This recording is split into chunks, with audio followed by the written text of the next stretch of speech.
Okay, magandang araw po. Nais ko lang pong i-promote ang 7-7 prayer na dapat po nating isaisip at huwag pong kalimutan sapagkat ito po ay mahalaga, mga minamahal ko mga kapatid.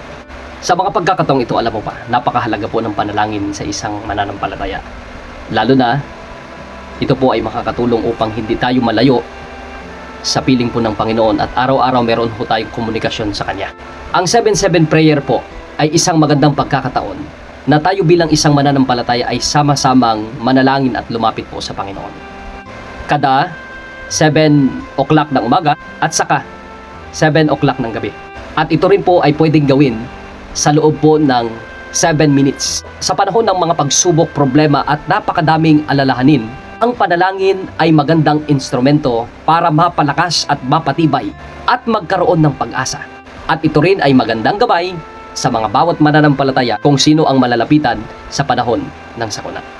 Ang 7-7 prayer din ay nakakatulong sa atin na huminto, makinig sa tinig ng Diyos, at ipagkatiwala sa Kanya ang ating buhay bago magsimula ang araw ng ating paggawa.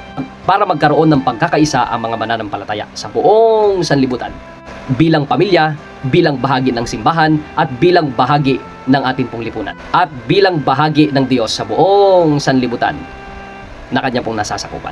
Kapag tayo ay nagkakaisa sa panalangin, ay higit na kumikilos ang Panginoon sa ating pong kalagitnaan, lalo na sa ating pong buhay. Kaya mga kapatid, huwag po natin itong palampasin.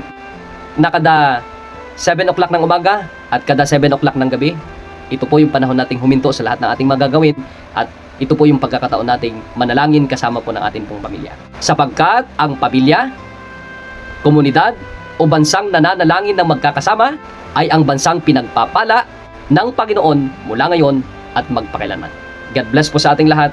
Sana ito po ay atin pong pagtuunan ng pansin at gawin natin araw-araw para sa ikaluluwalhati na ating Panginoon.